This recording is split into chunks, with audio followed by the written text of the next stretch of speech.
Guys, what's up? Back with another episode from the All-American Reptile and Plant Expo here in Castle Rock, Colorado. I got Zack from Ghost Constrictors. We're obviously at the Redline booth, thanks to Robin and the team that makes it happen. So Zack is hometown. I call Minneapolis now my hometown. Right. Hometown friend that we get to hang out in Colorado, man. You got to travel halfway across the country to do it. But we get to talk snakes and hang out. Not a bad situation, right? Beautiful day in Colorado. Why not? Why not? There's worse places we could have been asked to come. Florida this week. Just kidding. People in Florida. Florida's cool too. I just give him shit because he's from there. I love Florida. It's a little better situation than other places. You know? Right. So, right. Zack, some people might not know you, but you've been at this 10 years, a decade in the industry? Yeah, quite a few years. So a lot of people don't know. We didn't have a very big social media presence at our last company because I'm a very private person. Mm-hmm. So I like to be more in the shadows, I guess. I don't know. Yeah. You know, that's just how me and my wife operated for a long time. It's a weird balance, right? Because it's weird. People meet me in person and they're like, "You're a little more quiet and reserved," and I'm like, "Yeah." Believe it or not, I'm kind of a private dude. There's this, and then there's that. You have internet in real life. Right. Yeah, so we own a manufacturing company building custom reptile enclosures. The company was called Cage's Custom Reptile Enclosures. We had it for about 7 years. It was a really great experience, but somewhere along the journey in that company, we ended up selling all of our animals and just strictly were manufacturing. Yeah. And at the end of the day, it got to be really sad because I sold off all my Leachianus geckos, all our tigers, all our snakes, everything, and all we did was manufacture. And to me, the whole reason we started the company was because of the animals. So it was really disheartening at the end to see where our life went from enjoying all these great creatures and building enclosures for them and designing them to then just building enclosures that were empty boxes with no animals. It's kind of a weird thing to be working so hard to build a business, right? And you get the high success over here, but then you realize the fulfillment. That's honestly what happened to me in restaurants. See? I went and built these great brands. I had good success, and everybody's like, "Why would you walk away from that?" And it's a great example of what you were saying. Why. And hey, if you could take the cash out and then put that back into your passion, right? Why not do it? So that's a cool fit. That's exactly what we did. And along the way, it was a little bit. It wasn't just straight back into ball pythons. I ended up buying my property that I had previously was from a commercial real estate developer. We became really good friends, and he mentored me, and I was coming up to take over his company. Yeah. But along the way, doing that, the commercial real estate industry has a little bit of some kind of bad eggs, I would say. That I don't care to do business with them. Yeah. So at the end of the day, I found out that it wasn't the path I wanted to go down in business because it wasn't. Not that I'm on some moral high ground. I wasn't willing to bend my morals to do some of the things to make money. Right. Yeah, and there's lots of ways to make money, and there's a lot of things that said, I'm not going to do that. Exactly. That happens. Yep, and I think it takes a big person to be able to stand up and do it. Yeah, I agree, yeah. A great example of relationships. We hadn't known each other very long, but I knew your manufacturing background, and we did a little bit of business on some racks. Some racks. There were some one-off racks that were I don't know, fabricated. That's the word. They were spec built out of a guy. A guy had them, put them up for sale, and had them. I didn't know anything about him, but I was like, Zack knows about manufacturing. I remember being like, hey, these are the closest pictures I have. It's 1,000 miles away. What do you think? Do we want to jump in? And you were like, we're jumping in. I'm like, all right, let's go do it. Let's get after those. So I still use them now, too. So do I. Yeah, cool. Yeah, nice. It worked good. Yeah. So I appreciate that. And that's a great example, guys, of I don't know, if somebody wants to know about restaurant logistics, they call Adam. With manufacturing, Zack has a really great insight. Well, and it's great. That's the great part about the whole reptile community is all of us, so many of us had different day jobs that you form these relationships. And none of us went to college for this or apprenticed for this. I stayed up at night teaching myself to run a CNC machine with YouTube. I didn't need a college degree to learn how to program it or to scale a company. I had YouTube, and that's what I used. How big of because I know you still dabble in manufacturing, so you have different. We have a few different companies. So my wife now, we kind of got away from that company, and she always wanted a large format printer. To do banners, stuff like that. So we bought her one. So now she does promotional stuff. How big of a scale can you get on something? She do billboards. Really? Yeah, we could do a full billboard. Wow. Yeah, okay.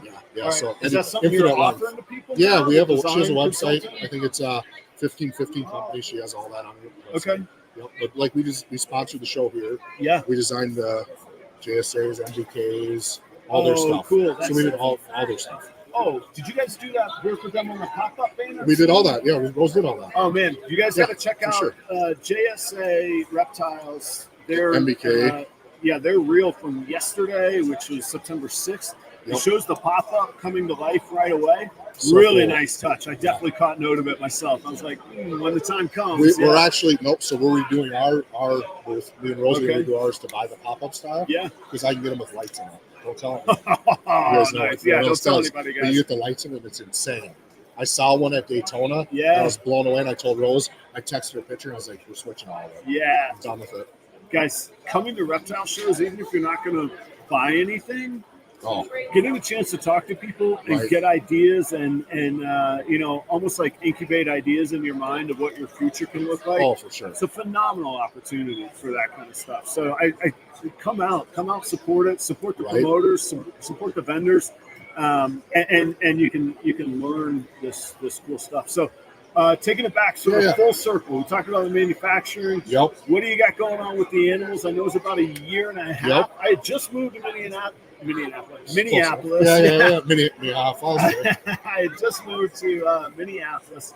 I connected with Joe, and your name came up, and then we kind of connected. Checked out your facility, and you guys have made some big investments. Then where's that come from? Then, and then where's the big picture for you? So, like we try to work back 5 years, right? So my projects, I'm thinking about it 5 years down the road, where I want to be in 5 years, right? Because realistically, for me, I know just to establish a brand and to grow 2 years. Boom. Before I'm even making any money, 2 years easy. Right? Yeah. So 5 years backwards, I'm making a profit here, right? So where do we want to be, and what does our program look like for our animals? Mm-hmm. So we went out and spent, not everyone can do it, but I sold a whole manufacturing company. So I put about $110,000 into ball pythons for all the equipment, all the snakes, everything all in. And we just started focusing on, right now, we're year one, we know we're not going to make a profit. Yeah. So let's make our quad hats, our triples, and our fives. Let's focus on hats right now. Yeah. That gives me time that next year now, we're producing some visual stuff, nothing crazy, VPI pies, hypo clowns, stuff like that, DG clowns, G-stroke clowns. So we're recessives and codons. Sort of getting ready so that when you are ready, you're prepared. 5 years, right? Yeah. So now we know in 5 years we'll be more established and we won't be super far behind where everyone is today, right? But some genes, I personally didn't know how excited I'd be because I bought Nala, Firo. Oh, you did? Okay. So I bought into that program, or that genes, and I didn't know what to expect, right? So now I'm hatching out this stuff. I can't identify it because I'm like, no one has it, no one knows what it is. Yeah. And they're the craziest snakes. They're black, they're white, but they're starting to turn black on the yellow heads. And I don't know what's happening. Oh, cool. But it's something that I'm really excited for in the future. Now I'm wishing I would have bred that male to more females, right? And but I didn't. I only put them with 3 females, and it's that kind of that's the cool thing about being on the forefront. And the thing is, the other guys that are working with those genes are going through the same thing. True. I know Steven at Leviathan Snakes. Yep. He produced some, and he's the reason why I actually bought it. Okay, cool. I saw the super he produced, and I was like, yep, I want that. Yeah, they're very cool. So the neat thing is, we all, on Instagram, we all see each other's hits. Oh, you never see the misses. We never see the misses, but we also never think about the other 200 possible genes that we could run it through too, that we have no idea what's going to do. And I just had a big miss. Yeah. I produced something I didn't think had yellow belly in it. Blue-eyed Lucy's. The ivories? Found out he had yellow belly in the male. Oh, man. And it was it's not a loss because you still produce something cool. But at the end of the day, it's in there. Visually, it's a little tougher because it's ivory, but you know the potential of it. So it can be valuable. Right. But you also have to get in the bag. We're so far, we're smaller, so we're only at 21 clutches this year, which is kind of I don't think it's super small, but for our first year breeding, that's all right. Well, and that's a lot of work if you go from carrying from the 20 or 30 snakes to the 120 hatcheries. Right. Oh, yeah. Well, and I think not all of our girls went. We didn't try with all our girls. I think adult breeders between males and females were at 100. Okay. That's how many animals we have. And then we'll do 21 clutches on the ground as of when we left. I think I still have 6 to 8 more to go. Okay, cool. So it'll be close to a 30 clutch season. Our goal was 20. Yep. So I'll be really happy. That's great. Way. And we're doing, and that's the other cool thing is we were talking yesterday. Yeah. Sure. If somebody wants to say that we're competitors, yeah, I guess we're looking for our own slice of the pie. Right, for But sure. on the other hand, like, we could build the regional market, we can build the national market. 100%. And it's kind of cool because the numbers you're throwing out are literally like exact. I think I'm going to end this year at 31 clutches, and it's really nice to compare those notes, see where we go, different angles that we take on it, even like the I like this live. I like this live kind of production, and some people are like, "Well, it's not super produced. Oh, you might have background noise over there." Right. And I'm like, "This is a reality. It's fun." Whereas you might like, "No, I want this really nice manufactured. You have these great thermostat trays." Oh yeah, yeah. Mine's side was zip ties. Right. But that was my background. No. We can compare the notes and get by on it. But so I think that's cool to see. What? Okay, so you talk about Niala Furrow. Yeah. I talk a lot about brands or businesses differentiating themselves from each other. What are some things you're trying to do to accomplish that in your mind? Right. We haven't worked super hard on branding, honestly, because our previous company, I was not in the forefront of that company. So it's a big adjustment for me to learn to do YouTube, to post my life on Instagram, just to get out there. I know these are the steps that are necessary for me to take to grow a brand, because I realized in our previous company, I may have misstepped and not grew our company to the full potential because we didn't brand. We didn't do YouTube. Gotcha. We didn't do any of these social media platforms that you have to do nowadays in order to grow a brand. So that's something I'm working on, is that playtime's over. It's time to just get comfortable being uncomfortable. What's the routine? What's the schedule? Do the YouTube videos and start helping people. You know, I think the biggest thing for me is I'm a very transparent person. If somebody wants to know about anything, I'm more than happy to talk about it. Shoot me a DM. I don't care, because I think that the more we help each other, the further we'll get in business and industry. I think so too. And we hear that the market's saturated, but it's saturated to the point that it is. If we expanded what it is, it's not saturated. 100%. And I think that's you grow the community. And I think that's where we get screwed up in our own heads. I agree. There's 360 million people in America. We've got a long way to go before the potential market is saturated. I agree. So there's opportunity out there, I think. And I think people that us going now, I like that. I feel like we connected. Yeah, for sure. We probably have different viewpoints on a lot of things. So what? But we really like those certain things, and man. You wouldn't want everyone to be the same as you, because it'd be boring. You'd be like, "Oh, I'm just going to produce clowns. I only like clowns. It's just this." Right. Or politics. I only like this one. There's no. You never think. Nobody's right. Everyone has their own opinions, and that's great. We all learn from each other and we grow. That's and different experiences. And I like talking with people about you. Like, I wouldn't say I forgot about Niala and Furrow, but there's so many different. Yeah, you don't see it, but the ones that we do see are really cool. Right. And then I've got a few different buddies that I guarantee are going to see this and they're like, "Yeah, I already got those. Yeah, I got those. Right. Yeah, I'm in on it. Yeah, you know." Yeah. It's cool to get inspiration that way. Where can people find you? Speaking of all the marketing, Ghost Constrictors on Instagram, ghostconstrictors.com is our website, and then 1515 Companies is our company for commercial stuff. Okay, great. Yeah. And I guess before we go, real quick too, we had talked about a lot behind the scenes on the websites. Right. And having, I think we're both using Husbandry. We are. Plugin on it. Yep.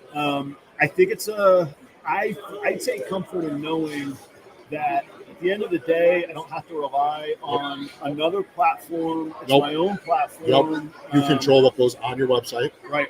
And like, obviously we're all big fans of Morph Market. 100%. But I like customers being at my place because they're not looking at 99 other breeders of snakes, right? Yes. Like, that's what we want to have happen. You don't want to have Walmart, Target, everything all in one area. Yep. I want to bring them to me. Because then you're not looking over here. So we use Morph Market, we use Husbandry Pro just like you. Yep. We export to Morph Market, and then we also have the plug-in to our website. My wife, we just messaged, the help. We just filled out a help card and kind of harassed them, and we're like, "Hey, I need the plug-in for Husbandry Pro for my website," and they were super helpful. Am I right? Is this correct that if you are a subscriber, and you can handle the plugin and the can do it yourself. It's free. Yeah, we did it ourselves. No additional fees, right? Yeah, I didn't pay nothing for it. Incredible. Yeah, it's amazing. You just have to know how to just get it put on your stuff. Right. Yeah, you got to do that. And luckily, my wife's a whiz at that, so Rose did it all. So it worked out perfect. And it only took her like a day to do it. It wasn't that I'm complicated. sure there's tweaks, and anybody who's ever rolled out a website knows you're going to work on your tweaks, and then you're always like evolving your SEO. Yeah. And like something else that I don't think it really matters to us, but SEO is always evolving, and now with AI, I think a lot of people need to learn. There's a lot to learn now because AI is changing it. Because what AI likes to do is just answer the questions. Yeah. Who's the best person to buy bulk hiking business for? Well, a traditional SEO firm that's not going to from Right.